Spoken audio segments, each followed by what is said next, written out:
Diriwayatkan pula dari Imam Sufyan Ats-Tsauri, beliau berkirim surat kepada Abbad Al-Khawwas. Suratnya itu, amma ba'du,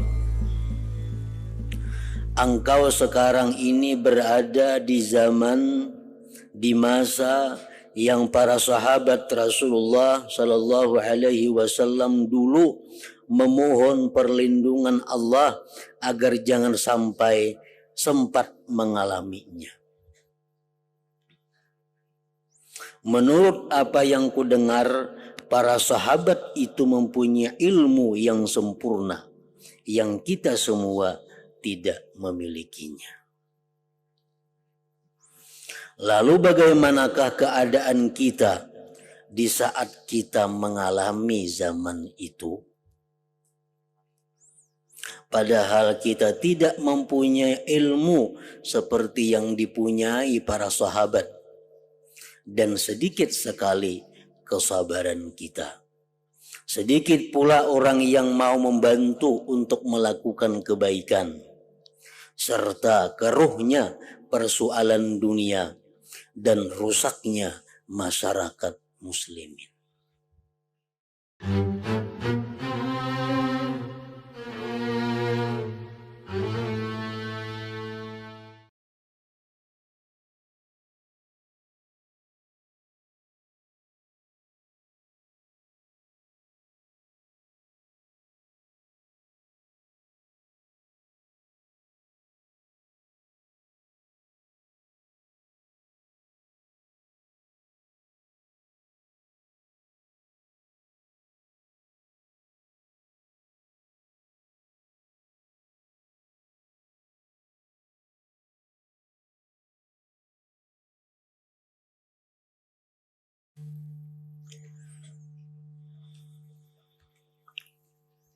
Bismillahirrahmanirrahim. Alhamdulillahirabbil alamin. Wassalatu wassalamu ala asyrafil anbiya wal mursalin sayyidina wa habibina Muhammadin wa ala alihi wa sahbihi ajma'in. Qala al-musannif rahimahullah wa nafa'ana bi ulumihi fid dharain.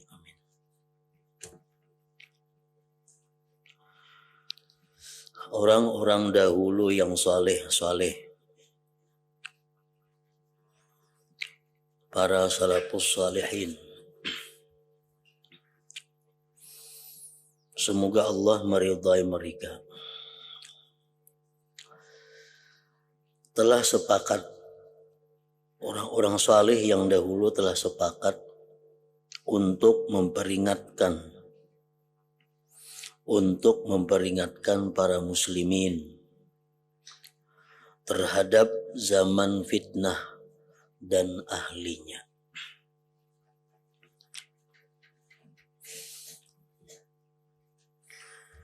Zaman fitnah itu adalah zaman di mana sesuatu yang mungkar, sesuatu yang maksiat dianggap sesuatu yang biasa.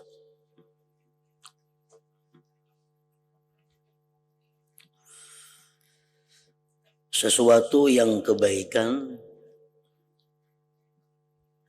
sesuatu yang sifatnya taat, itu dianggap memalukan.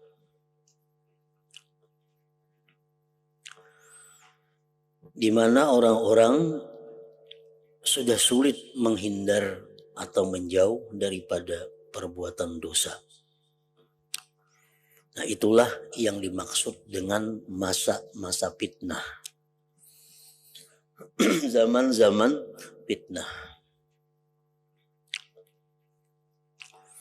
Perbuatan yang mestinya dijauhi, perbuatan yang mestinya aib dianggap sesuatu yang baik, dianggap sesuatu yang terhormat, atau dianggap sesuatu yang biasa, padahal itu adalah munkarat, perbuatan maksiat.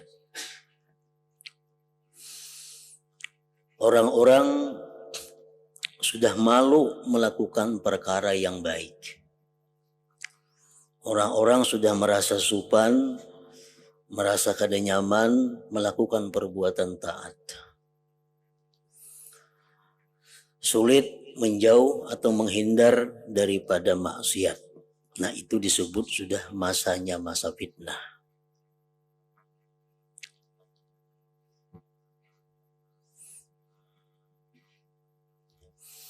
Orang-orang saleh yang dahulu mereka mengingatkan kita terhadap masa fitnah itu. Artinya satu saat nanti akan timbul masa, akan timbul zaman yang seperti tadi. Orang-orang dahulu itu memilih untuk mengucilkan diri dari pergaulan dan menyuruh uzlah. Apabila kita berada di masa-masa fitnah itu, maka para salafus salihin yang dahulu menyuruh kita untuk mengucilkan diri, meninggalkan bermasyarakat, meninggalkan bergaul, dan menyuruh kita untuk mengasingkan diri. Karena masa itu sudah masa di mana kita sulit untuk menghindar dari kejahatan, sulit untuk melakukan taat kepada Allah. Mereka juga saling berwasiat, saling berpesan dalam urusan uzlah ini.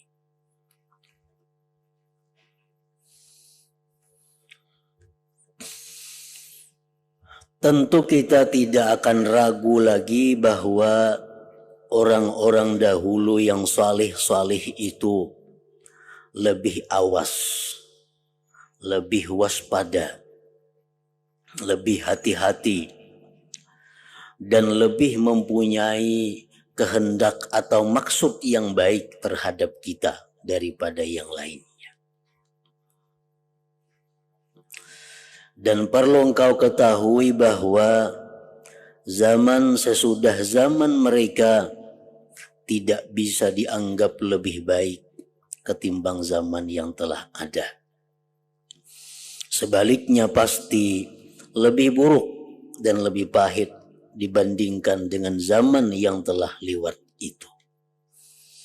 Artinya zaman ini, masa ini semakin jauh dari mereka, pasti semakin buruk. Sebagaimana Rasulullah SAW telah menyatakan, ujar beliau, khairukum karni. Sebaik-baik kalian itu adalah orang yang di masa aku. Jadi masa yang paling baik itu adalah di masanya Rasulullah Sallallahu Alaihi Wasallam. Nah kemudian masa sahabat nomor 2-nya. Kemudian lagi masa tabi'in, masa generasi sesudah sahabat. Kemudian lagi masa tabi'it tabi'in, masa generasi kedua dari tabi'in. Nah, jadi semakin jauh daripada Rasulullah, maka masa ini semakin buruk. Tahun 1400 Hijriah lebih baik daripada 1401 Hijriah. Tahun 1401 Hijriah lebih baik dibanding dengan tahun 1402. Nah selanjutnya demikian.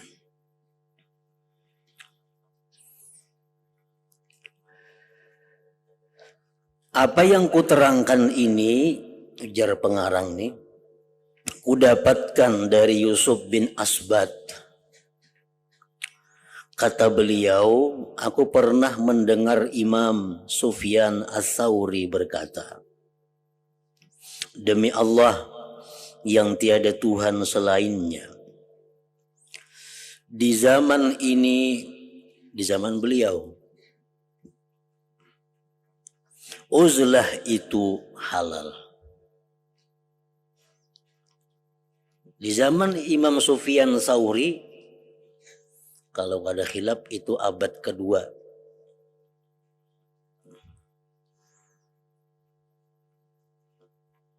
Uzlah sudah boleh. Mengucilkan diri dari masyarakat sudah boleh. Padahal itu sudah masa abad kedua. Sungguh jika uzlah halal di zaman Imam Sufyan Ats-Tsauri, maka di zaman kita ini, zaman Imam Ghazali, abad keempat kelima, uzlah bisa menjadi wajib dan fardu ain. Bisa menjadi wajib dan fardu ain.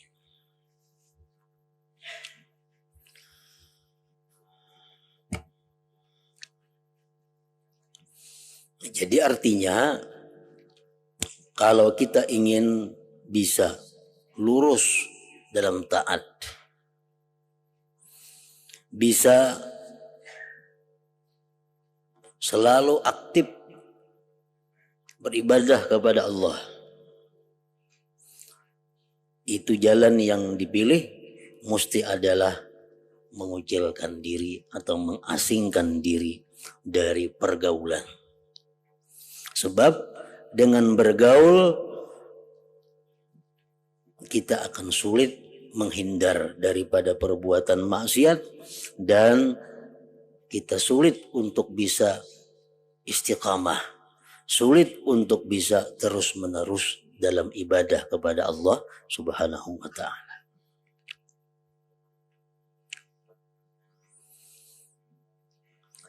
Diriwayatkan pula dari Imam Sufyan Ats-Tsauri, beliau berkirim surat kepada Abbad Al-Khawwas.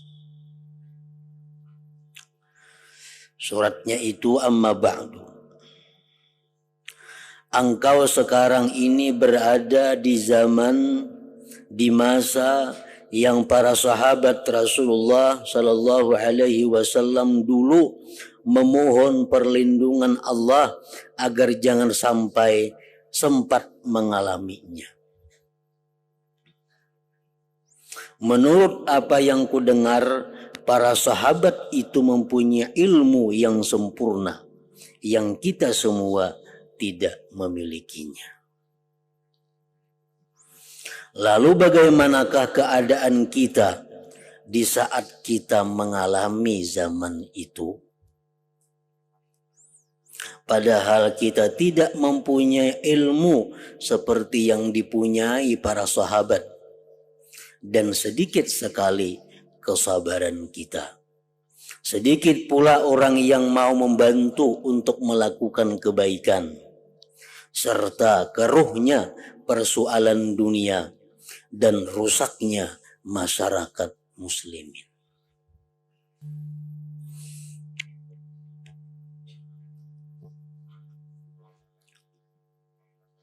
Sungguh Umar ibn Khattab radhiyallahu anhu pernah berkata mengenai uzlah ini. Uzlah itu, ujar Imam Sayyidina Umar bin Khattab, uzlah itu membuat inak badan dan selamat dari pergaulan buruk.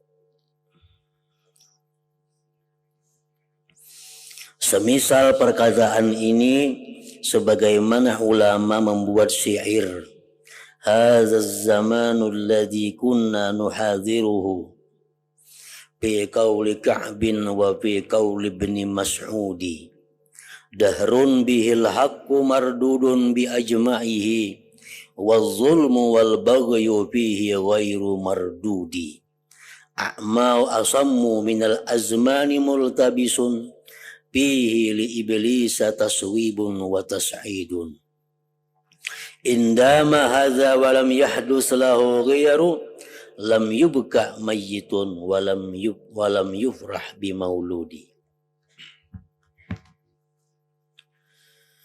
Artinya zaman ini adalah zaman yang kita telah diperingatkan dalam ucapan Ka'ab dan dalam ucapan Ibnu Mas'ud radhiyallahu anhuma. Suatu zaman di mana perkara benar ditolak seluruhnya. Sedangkan tindak aniaya, kezaliman dan perampasan hak orang lain tidak ditolak. Zaman ini adalah zaman yang buta, zaman yang tuli, zaman yang tiada jelas. Di zaman ini iblis naik turun. Jika zaman ini terus berlangsung dan tidak ada perubahan, maka tidak bakal ditangisi seandainya ada orang mati, dan tidak akan dirasakan sebagai kegembiraan bila ada orang dikaruniai anak. Nah, syair ini menerangkan apa yang dimaksud dengan masa, dengan zaman yang para sahabat berlindung kepada Allah agar jangan sampai bertemu dengan zaman itu. Zaman di mana yang benar itu sulit untuk diterapkan, bahkan ditolak. Sedangkan kezaliman, penganiayaan, perbuatan maksiat tidak ditolak, dianggap biasa. Zaman yang sudah buta, zaman yang sudah tuli daripada kebenaran. Nah, zaman itulah yang dimaksud dengan zaman fitnah, di mana kita bergaul kepada masyarakat pasti akan memperbuat dosa. Kita turun dari rumah sulit menghindar daripada dosa. Kita berangkat ke pasar sulit menghindar daripada dosa. Berangkat ke kantor sulit menghindar daripada dosa. Berangkat kemanapun sulit menghindar daripada perbuatan dosa. Nah, itu ngarannya zaman fitnah. Nah, zaman seperti itulah yang mana para sahabat berlindung agar jangan sampai menjumpainya, dan mereka itu menganjurkan kepada kaum muslimin bila sudah bertemu masa seperti itu, mereka menganjurkan agar beruzlah, agar mengucilkan diri daripada masyarakat.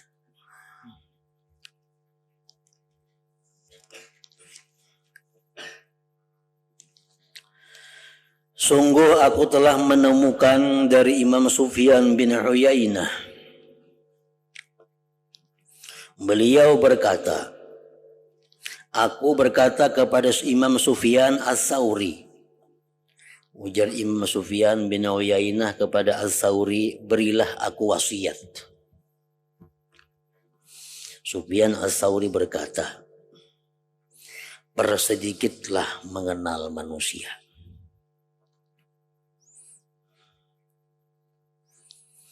Jadi Imam Sufyan As-Tsauri, aku memberikan nasihat, ikam jangan banyak bepatuhan lawan manusia, jangan banyak berkenalan lawan manusia. Aku Sufyan bin Uyainah membantah, semoga Allah merahmatimu, bukankah Nabi Muhammad SAW pernah bersabda dalam sebuah hadis, aksiru min ma'rifatin nas mastata'ta fa inna likulli mu'minin syafa'ah. Artinya perbanyaklah mengenal manusia selagi kau mampu, sebab setiap orang mukmin itu mempunyai hak syafaat nanti di hari kiamat.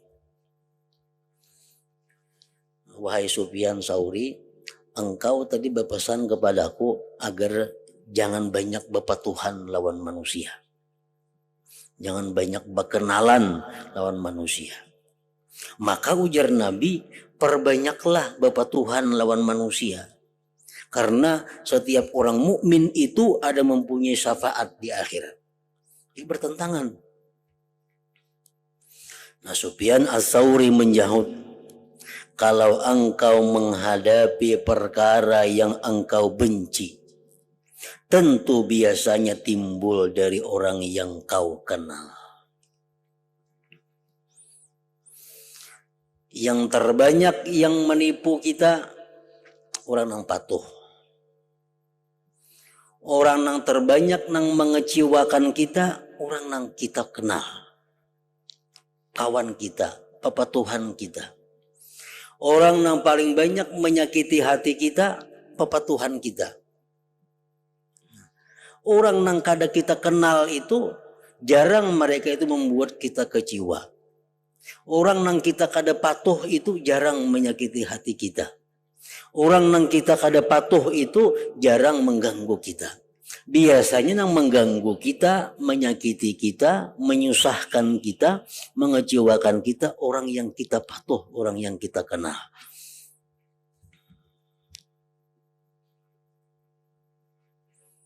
Nah, jadi artinya perbanyaklah mengenal manusia. Karena bagi setiap orang beriman itu syafaat. Ini maksudnya adalah di masa-masa yang baik. Kalau kita hidup di masyarakat yang baik. Masyarakat yang baik itu adalah masyarakat yang mengamalkan hukum Allah. Nah, kita hidup di masa itu, ayo kita banyak-banyak patuh, banyak-banyak kenal dengan mereka. Karena mereka mempunyai syafaat nanti di akhirat. Tapi kalau kita hidup di masa fitnah, di masa di mana kita sulit berbuat taat bila bergaul dengan masyarakat, nah di masa itu sebaiknya kita adalah mengurangi kenalan, mengurangi patuhan. Karena setiap kenalan patuhan itulah yang nantinya akan mengganggu, mengecewakan kita. Nah, jadi masalah uzlah ini bukan kita mengucilkan diri misal ke tempat sunyi saurangan, kada. Bukan itu dimaksud uzlah. Misal di kampung kita ini sudah masyarakat rusak. Masyarakat sudah rusak. Kalau kita uzlah ke tengah tempat nang kadada orang. Bukan artinya kita sorangan di situ begana. Bukan itu maksudnya. Orang uzlah itu boleh membawa keluarga. Tapi keluarga yang baik. Boleh membawa kawan, tapi kawan yang baik. Kawan yang baik itu antara dua. Disebut kawan itu baik adalah satu. Kawan itu mengingatkan kita bila kita lalai kepada Allah. Kawan itu menolong kita bila mana kita berbuat sesuatu kebaikan. Dan mencegah kita bila mana berbuat kejahatan. Itu kawan yang baik. Nah, kawan yang seperti itu baik ngarannya. Yang kedua, kawan yang baik itu adalah kawan yang mau menerima apa nasihat kebaikan dari kita. Nah, jadi antara dua tuh. Nang kita kawani ini, nang boleh kita bawa dalam beruzlah itu, kawan, keluarga boleh. Tapi antara dua tadi. Nang kawan itu bisa mengingatkan kita kalau kita lalai, kalau kita memperbuat kesalahan, dan mendukung kita kalau kita berbuat kebaikan. Yang kedua, kawan ini kada bisa menegur kita. Ini kada bisa mengingatkan kita. Tapi kalau kita nasihati, ini memakai. Kalau kita beri arahan, ini menuruti. Nah, itu kawan atau keluarga yang baik. Nah, terhadap orang-orang seperti ini, itu boleh kita bawa uzlah. Misal orang 10, orang 20, orang 30 berangkat meninggalkan masyarakat yang sudah kacau. Berangkat ke daerah yang kadada pergaulan. Nah, di situ membangun suatu kampung, membangun sesuatu peristirahatan untuk menghindarkan diri daripada kejahatan-kejahatan. Nah, walaupun 100 ke orangnya. Tapi orang yang kita bawa uzlah itu adalah orang yang sifatnya kayak tadi. Kalau kita salah, inya menagur. Kalau kita baik, inya mendukung. Atau kada bisa kayak itu, tapi kita beri nasihat, inya menurut. Nah itu dibawa uzlah. Jadi uzlah bukan seorangan berangkat ke tengah hutan mamanya menyendiri, bukan itu dimaksud dengan uzlah ini.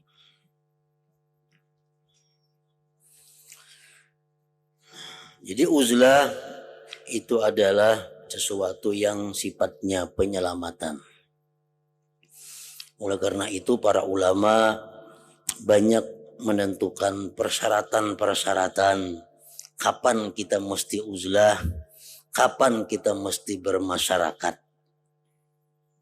Kita dianjurkan bermasyarakat, kita dianjurkan bergaul selama pergaulan itu, bermasyarakat itu membawa kepada ketaatan, membawa kepada kebaikan.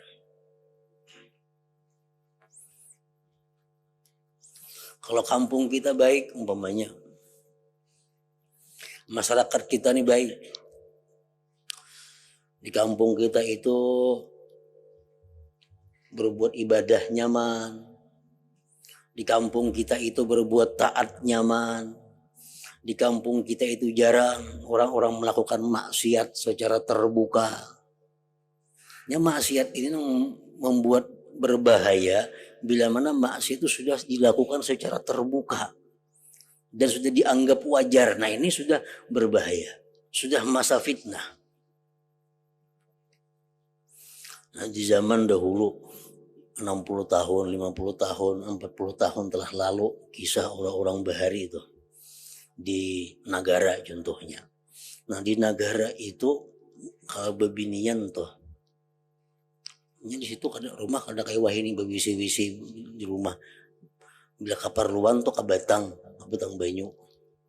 Nah, jadi kalau bebinian itu hendak kabatang, bakal kamban menutup aurat.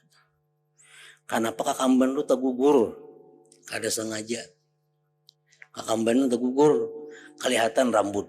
Nah, binian tadi bebulik ke rumah, bebulan-bulan kada turun, malu supan. Nah ini masa yang luar biasa bagus ngarannya. Ada orang berbuat sesuatu nang inya kada sengaja. Ay binian teh turun ke batang. Kenapa tagugur ke kamban? Kelihatan orang bebulik ke rumah.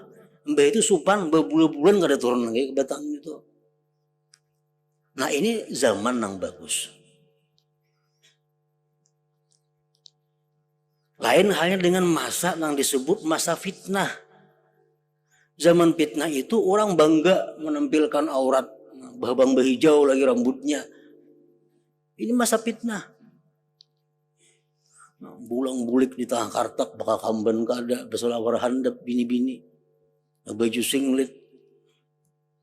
Ini masa fitnah. Kalau pang dianggap terlalunya itu kada, dianggap biasa. Nah ini yang disebut salah satu tanda itu zaman sudah rusak. Itu zaman sudah menganggap sesuatu yang sifatnya maksiat dianggap biasa.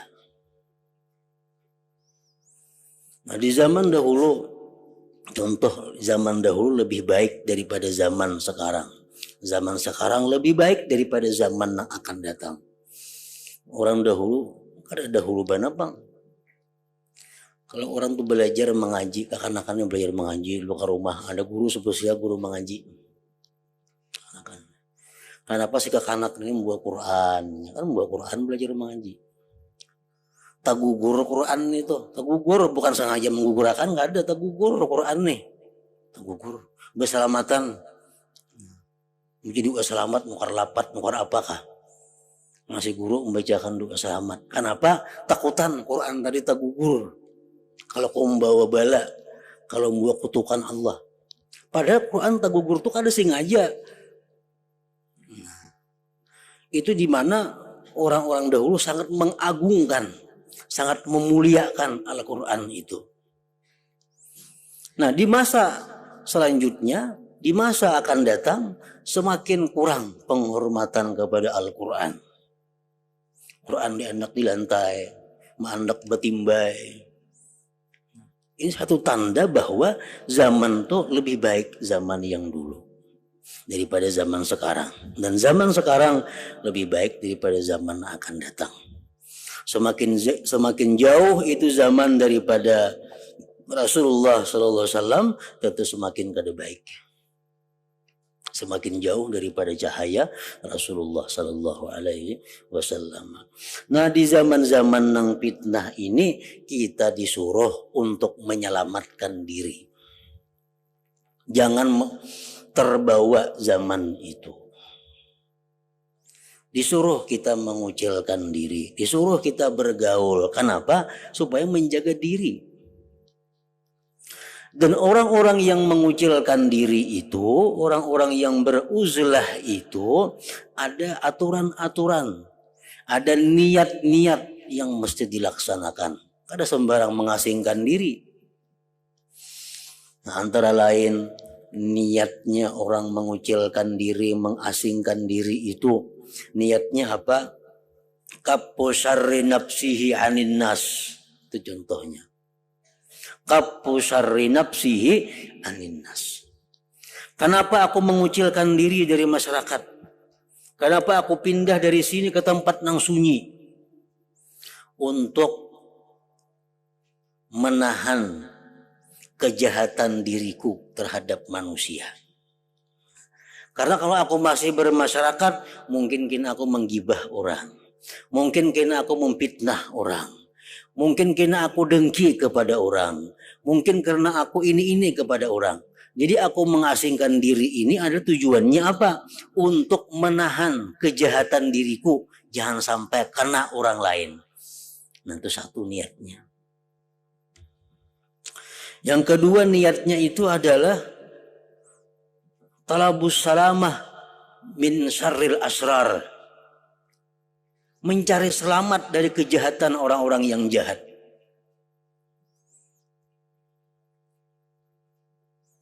Mencari selamat dari kejahatan orang-orang yang jahat.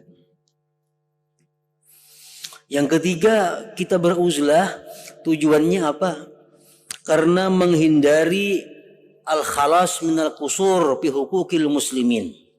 Menghindari kekurangan kita menunaikan hak-hak orang muslim. Karena kalau kita bermasyarakat ada hak-hak orang muslim pada kita. Di mana mereka sakit mesti diilangi, mereka kesusahan mesti dibantu, mereka mati mesti diantar. Nah, itu hak orang muslim. Jadi aku uzlahnya adalah untuk supaya selamat daripada ketidakmampuan diriku menunaikan hak-hak orang Islam.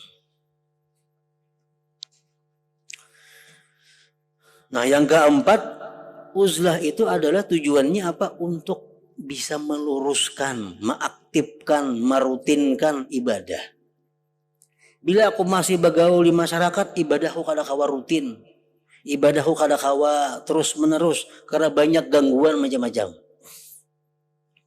Nah, dengan beruzlah itu, maka ibadahku kuharapkan bisa istiqamah. Nah, itu niat yang kita bawa dalam uzlah.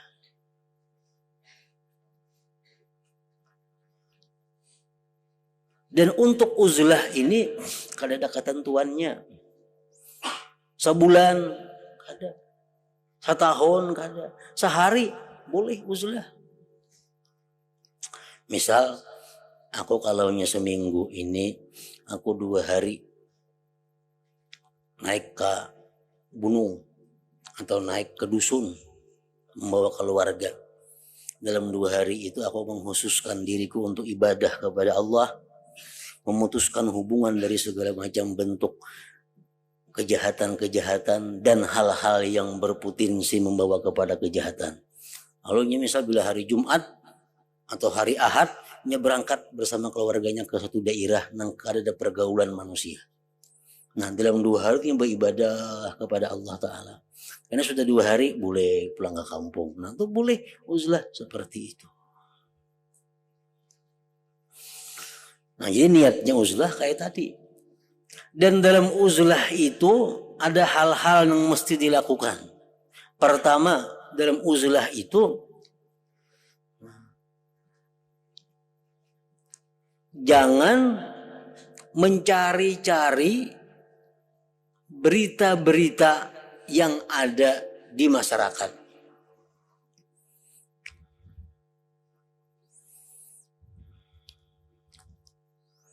Nah, uzlah misalnya tapi membawa TV, nah kan kawa uzlah nih tuh. Nyetel berita, kayaknya nyetel apa di TV. Itu kan sebab uzlah. Orang uzlah itu jangan hendak mencari berita dari masyarakat.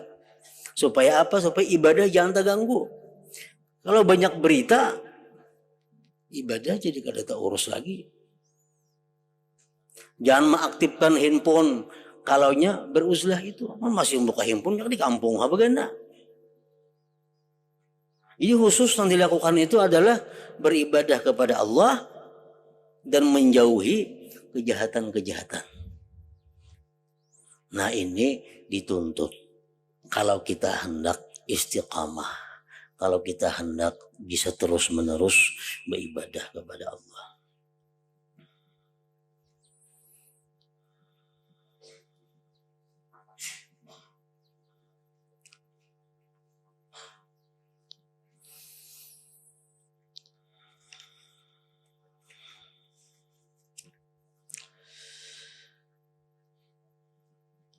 Sufyan Ats-Tsauri menyahut tadi, kalau engkau menghadapi perkara yang engkau benci, tentu biasanya timbul dari orang yang kau kenal. Aku Sufyan bin Uyainah membenarkan apa yang dikatakan oleh Imam Sufyan Ats-Tsauri itu. Sesudah Sufyan Ats-Tsauri wafat, ujar Ibnu Uyainah tadi, aku bermimpi bertemu beliau dan aku berkata, wahai Sufyan Tsauri, berilah aku wasiat. Sufyan Tsauri lawan Sufyan bin Uyainah ini hidup satu masa. Dan sama-sama ulama besar. Dan masing-masing itu guru dan murid. Sufyan Tsauri ini mengaji lawan Sufyan ibnu Uyainah. Sufyan ibnu Uyainah pun ada mengaji juga lawan Sufyan Tsauri. Jadi satu masa. Jadi paling sulit kita membedakan kalau dalam kitab hadis itu an Sufyan, dari Sufyan. Sufyan yang mana? Apakah Ibnu Uyainah atau Sufyan Tsauri? Nah, kalau kita kadang mempunyai syarah kitab hadis, ini Sufyan Tsauri, ini Ibnu Uyainah. Karena beliau hidup satu masa dan sama-sama ahli hadis dan sama-sama pernah berguru bermurid. Sufyan Tsauri pernah mengaji Ibnu Uyainah, sebaliknya pun itu juga. Nah, ujar Sufyan bin Uyainah, begitu Sufyan Tsauri ini wafat, aku bermimpi bertemu beliau dan aku berkata, berilah aku wasiat, berilah aku pesan, berilah aku nasihat. Ats-Tsauri menjawab, persedikitlah mengenal manusia selagi engkau mampu. Jangan hendak berkenalan, sedikiti kenalan itu. Ini kalau kita hendak menyelamatkan agama yang ada pada diri kita khususnya. Kalau kita hendak bisa meluruskan ibadah kita, sedikitilah kenalan. Karena melepaskan diri dari orang-orang yang sudah dikenal itu berat sekali. Kalau sudah patuh, ngalih maampihi patuh, kawalah. Sudah kenal, kawalah maampihi kenal, kan kawal lagi. Tapi kalau orang belum kenal kan ada jadi masalah. Kenalannya nyaman aja. Kita tuh belum patuh lawan orang itu anak bapak Tuhan gampang aja. Tapi kalau sudah patuh mengampihi kayak apa? Ada kawal lagi. Nah, tapi patuh.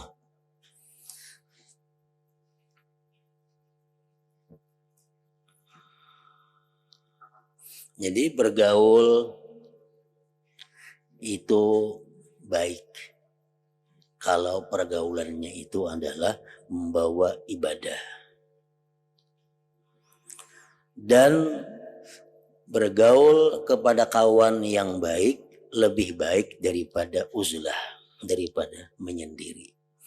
Kalau kita hidup di tengah masyarakat yang agamis, di tengah masyarakat yang memuliakan hukum-hukum Allah, di tengah masyarakat yang menghindari hal-hal yang dilarang Allah, lebih baik kita bergaul daripada menyendiri. Tetapi menyendiri itu lebih baik daripada bergaul dengan orang-orang yang jahat, orang-orang yang membawa kita kepada perbuatan maksiat. Ada ulama yang membuat syair yang artinya senada dengan kisah tersebut. Wa ma ziltu mudlahal mashibu fi mafriqi ufattishu an hadzal wara wa ukashifu. Fama in arabtu an-nasa illa zamamtuhum jazallahu khairan kullaman lastu a'rifu. Wa ma li dhanbun astahiqqu bihil jafa siwa annani ahbabtu man laysa yunsifu. Artinya sejak kepalaku beruban, tidak henti-henti aku menyelidiki masyarakat dan ingin tahu. Ternyata tidak ada manusia yang kukenal kecuali aku mencela mereka. Kenapa? Karena masing-masing mereka itu selalu membiarkan aku dalam kesalahan dan kadang mendukung aku dalam kebaikan. Semoga Allah membalas kebaikan setiap orang yang tidak kukenal. Aku tidak mempunyai dosa yang patut dibenci, kecuali bahwa aku menyukai orang yang tidak mau insaf, yang tidak mau istiqamah beribadah. Sufyan bin Uyainah berkata, sebagian ulama berkata, tertulis pada pintu rumah Imam Sufyan Ats-Tsauri di muka rumah sini bertulisan, semoga Allah membalas baik kebaikan kepada orang yang tidak mengenalku, dan semoga Allah tidak membalas baik kepada teman-temanku. Karena jika hatiku dikecewakan, itu pasti datang dari orang yang mengenalku. Di antara ulama ada yang sering mendendangkan syair yang artinya serupa dengan apa yang tertulis di pintu Sufyan Ats-Tsauri itu. Jazallahu annal khaira man laysa bainana wala bainahu wuddun wala nata'arafu fama sabana hammun wala nalana adza minan nasi illa man nawaddu wa na'rifu. Artinya, semoga Allah membalas kebaikan kepada orang yang tidak ada kasih sayang antara aku dan dia, serta tidak aku kenal. Sebab bila aku mengalami resah dan susah, bila hatiku dikecewakan orang, itu tentu timbul dari orang yang kukasihi dan kukenal. Syekh Al-Fudail berkata, zamanku ini adalah zaman yang perlu dikatakan. Jagalah lisanmu, sembunyikan tempat tinggalmu, rawatlah hatimu, ambillah apa yang kau ketahui baik, dan tinggalkan apa yang kau ingkari, yang tidak kau ketahui kebaikannya. Ini Al-Fudail ini hidup di masa abad pertama, abad 1 sekian. Imam Sufyan Ats-Tsauri berkata, zaman ini adalah zaman diam dan tinggal di rumah. Zaman harus ridha terhadap makanan seadanya sampai engkau mati. Diriwayatkan dari Daud At-Tai, beliau berkata, puasalah, tahanlah dirimu artinya dari dunia dan berbukalah nanti di akhirat. Larilah dari manusia seperti larimu dari harimau. Nah, karena apa? Karena di masa itu boleh dikatakan setiap orang yang kita kenal, setiap masyarakat yang kita bergaul dengan mereka selalu mengarah kepada perbuatan dosa. Datang kawan bawa kabar yang kada baik. Saya kung datang kawan pulang kepada kita menyembati orang. Saya kung datang kawan kepada kita berkisah tentang kejahatan. Nah, ini menunjukkan bahwa masa itu sudah masa yang mengharuskan kita untuk menjauhi bermasyarakat tadi. Kalau kita ingin ibadah kita bisa lancar, kalau kita ingin ibadah kita bisa terus-menerus istiqamah.